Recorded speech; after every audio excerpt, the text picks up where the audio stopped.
Isang suntok lang, yun lang ang kailangan ni Mike Tyson. Not continue that round after round. Oh, a big right hand. Ang kanyang kamao ay nagbago ng mga kampeyon, contender, at alamat sa highlight reel. Sapat na ang isang suntok. He leads to the right hand. There he goes. Oh, what a shot! And Revolver. Ngayon, mapapanood mo ang pinakamalalakas na suntok ni Iron Mike Tyson. They can find some fight. Left hand almost. Ang unang pagdepensa ni Mike Tyson ng titulo ay laban kay Olympic gold medalist Tyrell Biggs. Isang matangkad at technical na heavyweight na pinaniniwala ang may perpektong estilo para pahirapan siya. Sa dalawang round, nag-backpedal si Biggs habang nagbo-box. Nagbitaw ng mga jab at sinubukang ilayo si Tyson. He has found a pattern, actually bobs in a pattern. He can't get into that. Good shot by Tyson. Tyson. Another left hook.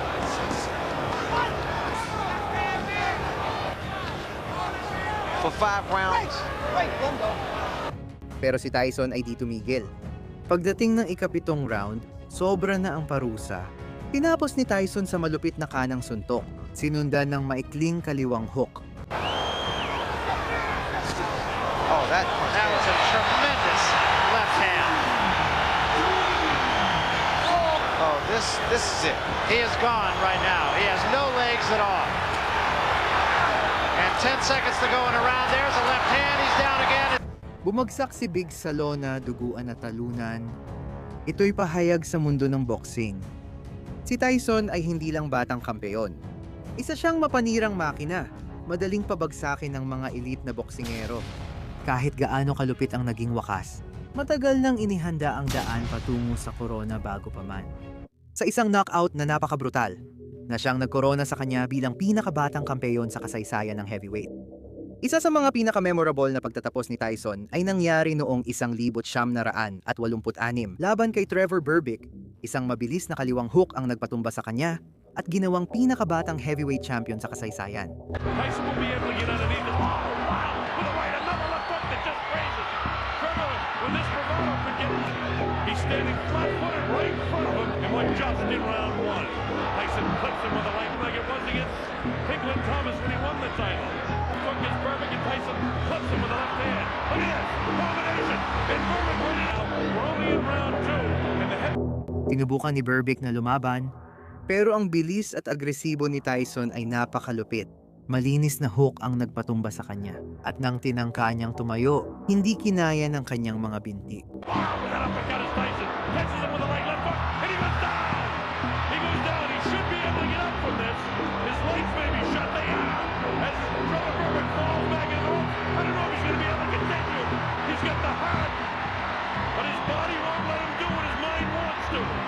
And he's counted. Wala nang ibang nagawa ang referee kundi itigil ang laban. At sa edad na 20, kinoronahan si Tyson bilang kampeon sa mundo ng heavyweight. Nagsisimula pa lang ang kanyang paninira. Habang lumalakas ang alamat ni Tyson, dumarami rin ang naniniwalang kaya siyang pigilan.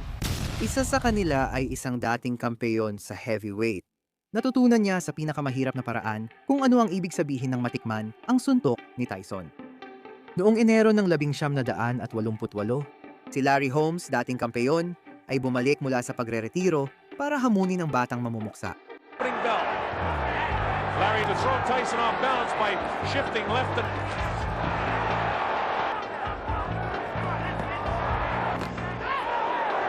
But the old Larry Holmes would have been snapping the left hand off. They might counters by throwing 4 or 5. Sa ika-4 na round, 2 beses bumagsak si Holmes, bawat isa mas marahas kaysa nauna. Cannot continue that round after round. Oh, a big right, and in comes Mike. There was a big right hand. Larry's down again. Pero itinira ni Tyson ang pinakamaganda sa huli. Isang malupit na kanang suntok na tumapos agad sa laban. He's hanging on. There with the right hand, the left hand. He's gonna hang on. Or he'll stop the fight. Down he goes. Larry's hurt. It's all. Hindi na sinubukan ng referee magbilang. Itinigil ang laban, natapos ang karera ni Holmes sa lona, patunay na kahit gaano siya kagalang-galang, walang tumatagal sa malinis na suntok ni Tyson. Hindi lang yun ang tanging patunay laban sa mga elite na kalaban. Sa parehong taon, nagbigay si Tyson ng isa sa pinakamabilis at pinakatanyag na knockout sa kasaysayan ng heavyweight. Noong Hunyo 1988 na saksihan ng mundo ang isa sa pinakamabilis na knockout sa isang laban ng kampeonato. Humarap si Mike Tyson sa walang talong kampeon na si Michael Spinks sa laban na tinawag na Once and for All. Hindi pa nakakaayos si Spinks sa ring nang biglang umatake si Tyson. Isang malakas na kanang suntok ang nagpabagsak sa kanya sa lona, di gumalaw, sa isa sa pinakamabilis na knockout sa kasaysayan ng pandaigdigang titulo. He leads to the right hand. There he goes. I don't think you get up from this. Hindi na siya nakatayo mula sa bilang. Sa loob ng 71 segundo, tinapos ni Tyson ang undefeated record ni Spinks at pinagtibay ang reputasyon niya bilang pinakakinatatakutang suntokero sa mundo. Bago pa si Spinks, naitatag na ni Tyson ang kanyang alamat sa pagdurog sa sunod-sunod na kalaban. Kasama ang isang higante na naniwalang sapat ang kanyang jab para mapigil siya. Noong Hulyo ng 1989, ipinagtanggol ni Tyson ang kanyang korona laban kay Carl "The Truth" Williams. Mas matangkad, mas malayong abot at tiwala sa kanyang jab. Akala ni Williams mapipigilan niya ang agresibidad ni Tyson. Pero sa loob lang ng ilang minuto, lumabas na ang katotohanan. Umilag si Tyson sa isang jab at gumanti ng isang mabilis na kaliwang hook. This is sort of revealing that they have felt it as well. Right hand up and watch Tyson's left hook.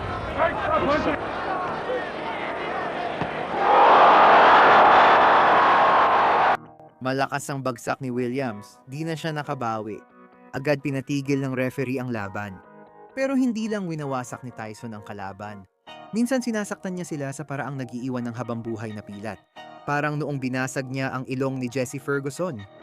Noong Pebrero ng 1986, humarap si Tyson kay Jesse Ferguson, isang matibay na kalabang nagbanta sa batang knockout artist. Of Tyson's first round knockout victory. But now, but Ferguson is standing still and allowing Tyson to shell. If form hold.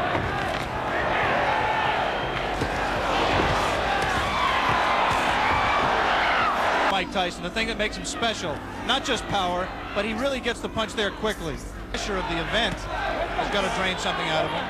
Round heavyweight fight between Mike Tyson and Jesse Ferguson. Sa loob ng ilang rounds, nagtiis si Ferguson hanggang natamaan siya ng suntok ni Tyson. Isang malakas na uppercut ang tumagos sa depensa niya at agad binali ang ilong niya. Was in trouble in both the first and 10th rounds, and now he's in trouble here. Blood coming out from the nose.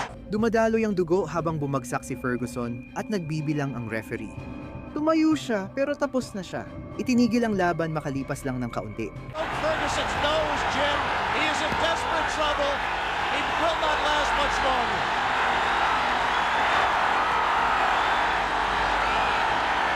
And gamely hanging in, having trouble covering up. 4 seconds, 3 seconds. And Jesse Ferguson barely made it out of round 5. Ferguson, he must maintain a little bit of distance so that he's going to take a point. He's disqualified. Ang uppercut na yun ay hindi lang knockout punch, kundi sandata ng pagkawasak. Ipinakita ni Tyson na kaya niyang tapusin ang laban sa isang suntok lang, kahit pa laban sa isang matibay na veterano. Kung malala ang nabaling ilong ni Ferguson, ang ginawa ni Tyson kay Alex Stewart ay mas nakapanlumo pa, halos tapos na ang laban bago pa magsimula.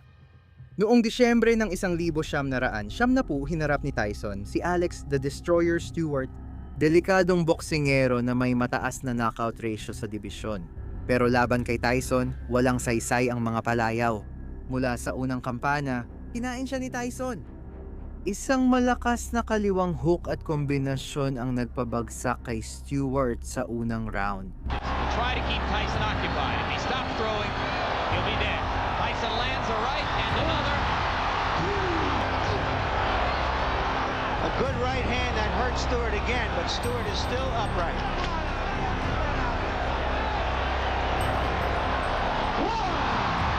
Just land something or else it's just a question of a few seconds. That'll do it. Sinimulan ng referee ang bilang, pero tapos na ang laban. Si El Destructor ay nawasak sa loob ng wala pang 2 minuto. Isa pang pangalan na nadagdag sa walang katapusang listahan ng mga knockout ni Tyson sa unang round.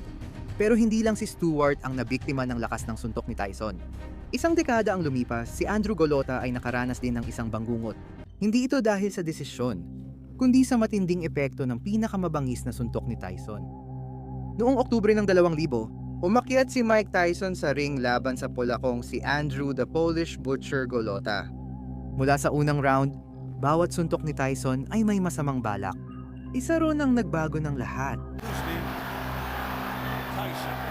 Another overhand right by Tyson. That got yet. A lot of steam. Oh, there goes Andrew Golota. What a right, straight right. Ang malakas na suntok na yon ay nagbasag sa panga ni Golota.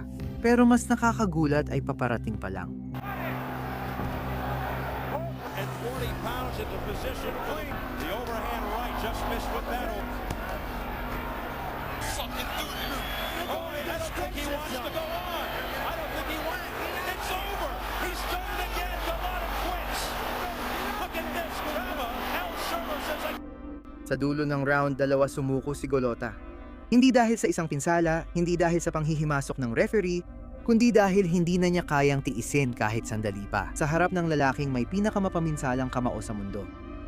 At laban sa isa pang kalabang naglakas loob humarap sa kanya, ipinakita rin ni Tyson ang katotohanan.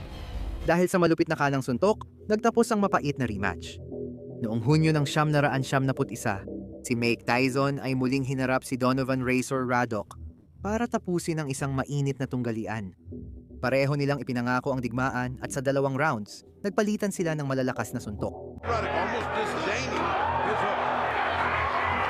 That wobbled Ruddock a bit. From Ruddock. Big right by Tyson. A heavy right by Tyson stalking Ruddock. Says Bill's Lane. Oh, down goes. Pagkatapos, natagpuan ni Tyson ang butas. Malakas na overhand na kanan ang tumama kay Radok at pinabagsak siya sa lona. Hard shot. There goes Ruddock again. He's down for the second time. 4, 6, 7, 8. Sumabog ang mga tao habang nagbibilang ang referee. Tumayo si Radok na natitigatig. Alam niyang talo na siya. Ang suntok na iyon ang nagpanalo kay Tyson sa rematch at nagpatunay sa buong mundo ng kanyang lakas sa pagtatapos ng laban. Noong Mayo ng 1986, hinarap ni Tyson si James "Quick" Tillis, isang tusong veterano na naging unang nakapaghatid kay Tyson sa desisyon. Pero kahit sa laban na umabot sa scorecards, nakahanap pa rin ng paraan si Tyson para mag-iwan ng marka. Takes a veteran to understand that by punching to the body, you can take all that movement away from him. Took a right hand. That sounded to end round 1. Then in his previous 19 appearances. The handle of Quick Tillis to get to the top even. He is right now. Sa ika-4 na round, sumugod si Tyson gamit ang isang maikling kaliwang hook na nagpabagsak kay Tillis sa lona. And was distracted before he got punched. Again, he lunges in and gets caught. The left hand. Bumangon si Tillis, pero ang pagbagsak na yon ay nagbigay linaw sa isang bagay. Kahit hindi maka-knockout si Tyson, sapat ang lakas niya para baguhin ang laban sa isang suntok lang. Grabs him behind the head.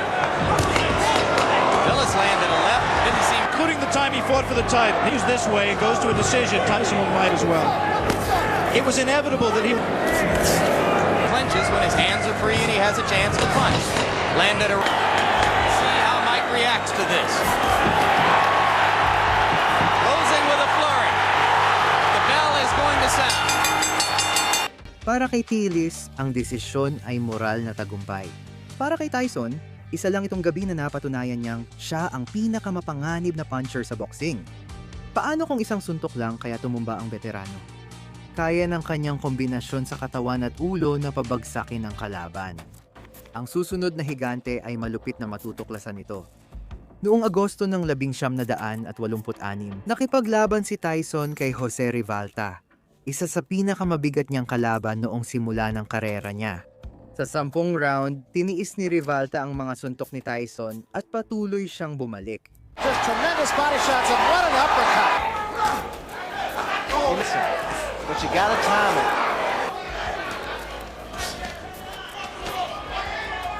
He's not running like Green did. Pero ang pinakamasakit ay dumating sa ikalawang round. Tinamaan ni Tyson si Rivalta ng hook sa katawan at right uppercut sa panga na nagpabagsak sa kanya. He's making. He's doing his jab, and at times it lands, but you notice the way that it comes back. Comes back slow and it drops. So a counter right hand by Mike Tyson is invited. And there was a Umabot pa ng 9 na rounds ang parusa. Official, unofficial judge here. stain his fury. I don't want to expect too much from a ball game. It's a combination. Sa round 10 dumating ang hatol. Oh, what a shot! And Rivalta's down. He knew, he said, yeah, hell yeah. That's a fighter. Kung brutal ang pagbagsak na yon, mas mabilis pa ang ginawa ni Tyson kay Eddie Richardson dahil natapos agad sa unang suntok. Sa ika-12 niyang laban, akala ni Eddie Richardson na kaya niyang subukan si Tyson. Bago pa magsimula, natapos na agad ang laban. Ang unang suntok na pinakawalan ni Tyson, isang malakas na kanang suntok, pinabagsak si Richardson sa lona.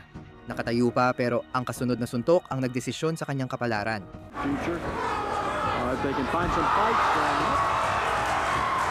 Left hand almost drove Richardson right through the canvas. Ika-6 na sunod na first round knockout ito ni Tyson.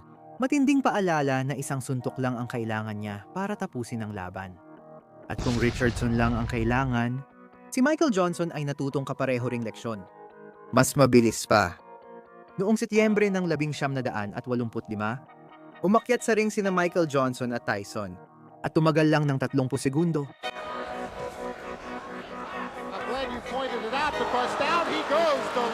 Lumapit si Tyson at pinakawalan ang malakas na right cross sa panga ni Johnson. Agad itong nagdulot ng pagbagsak at natapos ang laban sa loob lamang ng 39 na segundo. 23-pound weight advantage, and he put it all there. Isa ito sa unang knockout ni Tyson, babala sa buong dibisyon. Kahit noong binatilyo pa siya, may taglay na siyang lakas para tapusin ang laban bago pa man ito magsimula. Habang umuunlad ang kanyang karera, patuloy niyang naipapakita ang kapangyarihan sa mga di malilimutang knockout. Kasama ang perpektong hook kay Steve Zowski. Noong Marso ng 1986, pumasok si Tyson sa ring na may 18 panalo at 18 knockout perpektong record. Alam ng mundo na si Steve Zowski ay hindi magtatagal. That was just an awesome weapon. Scott Frank, Mike Perkins got anywhere he can. Zowski reddened under while the round card girl was still stepping down. Tyson comes out. Steve Zowski, who is now taking the bet from the body shots. He's red on the right side. His face is reddened. Pagdating ng ikatlong round, nilapitan ni Tyson at pinakawalan ang kaliwang uppercut diretso sa panga. Bumagsak si Zowski at di na nakapagpatuloy. There is a solid shot. Yan si Tyson sa tunay niyang anyo. Mapanabog, eksakto at nakasisira. At habang malinis ang knockout kay Zowski, mas mabilis pa ang kay Robert Colay. Isa sa pinakamapanirang unang round ng kanyang karera. Sa buong karera niya, si Tyson ay kilala sa pagtatapos ng laban bago pa ito magsimula. Kay Robert Colay, ilang segundo lang siya. Nagsimula siya sa malakas na kaliwang hook na may eksaktong katumpakan. Agad na bumagsak si Colay at hindi na nakatayo hanggang matapos ang bilang. Left hook, good night. What a great shot. There's a mandatory. Isa ito sa pinakamabilis na knockout ni Tyson sa unang round, may naburang pangalan sa loob ng 1 minuto. At kung mabilis na talo si Colay, ang pagbabalik ni Peter McNeely noong 1975, pinatunayan na kahit ilang taon na ang lumipas, ang bagsik ni Tyson sa unang round ay nananatiling buo.